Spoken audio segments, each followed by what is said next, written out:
নমস্কার বন্ধুরা, শুভ সন্ধ্যা। আপনারা কেমন আছেন? নিশ্চয়ই সবাই খুব ভালো আছেন, সুস্থ আছেন। আমার ফ্যামিলি এবং ম্যারেজ কাউন্সিলার পেজে আপনাদের অনেক অনেক স্বাগত। আপনারা আমার পেজটাকে অনেক বেশি লাইক, শেয়ার এবং কমেন্ট করুন। আমার একটা ফেসবুকেও আমি একটা, যেহেতু ইউটিউবে আমার এই ভিডিওগুলো আমি পোস্ট করি, আমার একটা ফেসবুক চ্যানেলও আছে, যেখানে আমি অ্যাজ আ লিগাল অ্যাডভাইজার এবং ফ্যামিলি এবং ম্যারেজ কাউন্সিলার হিসেবেও রয়েছি। সেটার লিঙ্ক আমি আপনাদের পরে দিয়ে দেবো। যদি আপনারা কোনোভাবে উপকৃত হন, ওখানেও আপনারা মেলের মাধ্যমে আমার সাথে যোগাযোগ করতে পারবেন। আমার ইমেল আইডিটা একটাই আছে, যেটা এখানে দেওয়া আছে সেটাই আছে। তো আজকে আমি যে ব্যাপারে আলোচনা করব, আগে কিন্তু আপনাদের সাথে আমি আলোচনা করেইছি যে কীভাবে আপনারা শুধুমাত্র ফ্যামিলি মানে শুধুমাত্র যে দুজন কাপলের মধ্যে হয় সেটাও নয়, ম্যারেজ মানে যে শুধুমাত্র দুজন কাপল তাও নয়। এই ম্যারেজের ক্ষেত্রে কিংবা ফ্যামিলির ক্ষেত্রে বাবা মা, ভাই বোন, আত্মীয় স্বজন সবাই যুক্ত থাকে। সেই জন্য আমরা কিন্তু অ্যাজ এ কাউন্সিলার হিসাবে সবারই কাউন্সিলিং করে থাকি। আপনার ক্ষেত্রে যদি আপনার বাবা মার সাথে কোনো বিবাদ হয়ে থাকে, সেক্ষেত্রে যদি না লিগাল স্টেপ নেওয়া হয়ে থাকে, তার আগের মুহূর্ত অবধি আমরা সেই কাউন্সিলিংয়ে আমাদের থার্ড পার্টি হিসাবে আপনারা অ্যাজ এ কাউন্সিলার হিসেবে অ্যাপয়েন্ট করতে পারে। এই ব্যাপারে তো আমি আমার আগের ভিডিওতে আপনাদের সাথে কথা বলেছি। আজকে আমি কথা বলবো, যেহেতু সামনেই মানে বিয়ের সিজন আসছে, তো আমার কাছে অনেক প্রিমারাইটাল, অনেক কাউন্সিলিংয়ের জন্য অনেকেই প্রপোজাল রাখছেন এবং আসছেন এবং করছেন। তো সেই ক্ষেত্রে আমি যেটা বলবো, আমি দেখুন, কোনো ম্যারেজকেই তো টক্সিক বানানো কোনো মানে যুক্তিযুক্ত কাজ নয়। একটা সংসার করার জন্য তো প্রত্যেকটা মানুষ যায়। তো আমি এটা দুটো পার্টে বলবো। প্রথমে বলবো হচ্ছে যে আজকে আমি মেয়েদের ক্ষেত্রে বলছি। যেমন অনেক মেয়েরাই আমাকে জিজ্ঞেস করে, দিদি আপনি আপনার সাজেশানে কিরাম ছেলে হলে কিংবা কিরাম ফ্যামিলি হলে ম্যারেজটা ঠিকঠাক মতো টিকে থাকবে। প্রথমেই আমি যেটা বলতে চাই, অ্যাজ এ মানে উইমেন হিসাবে কিংবা অ্যাজ এ কাউন্সিলার হিসাবে, কোনো কিছু না এক্সপেক্ট করবেন না, এক্সপেকটেশনটা একদমই রাখবেন না।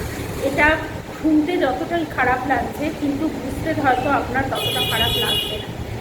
আর ইগোটাকে একটু দূরে সরিয়ে রাখবেন।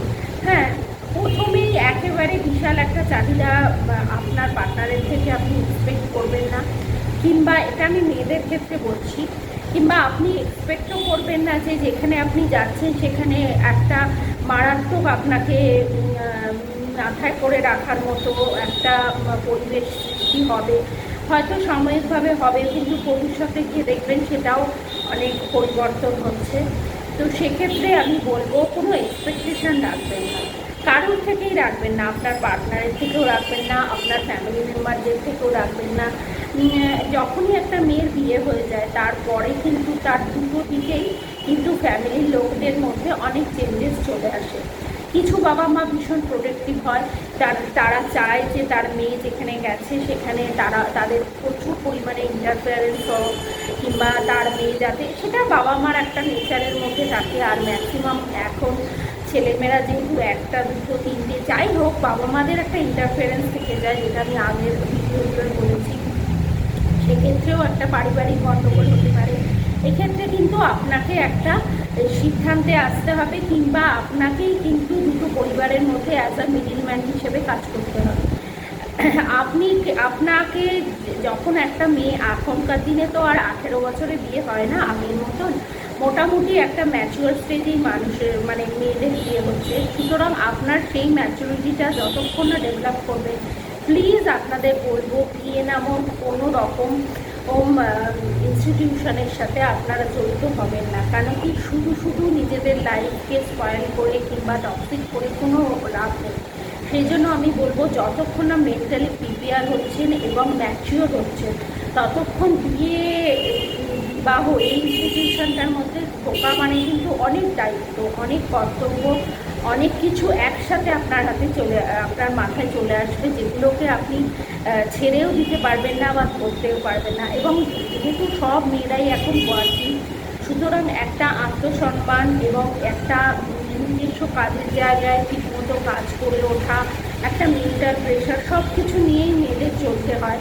হ্যাঁ, যেহেতু বলে না আমরা দর্শভূজা, সত্যি দর্শভূজা হয়ে যায় একটা মেয়ে যখন সে একটা স্ত্রী কিংবা একটা ঘরণী হয়, সে সত্যি দর্শভূজা হতে হয় তাকে বিভিন্ন কারণে। যারা হাউস ওয়াইফ তারাও কিন্তু দর্শভূজা হিসাবেই তারা সব কিছু সামলাচ্ছে।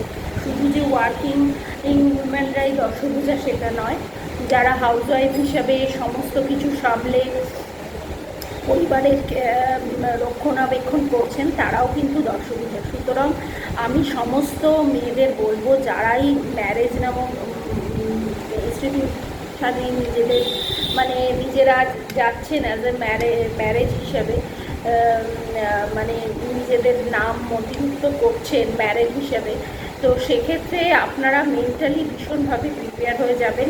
দেখুন, আপনি তো যাচ্ছেন একটা বাড়িতে, সেখানে হয়তো নিজেরাই কিনে যাচ্ছেন কিংবা হয়তো আপনার হাজব্যান্ডও কিছু ক্ষেত্রে হয়তো আপনার কাছে এসে থাকছে।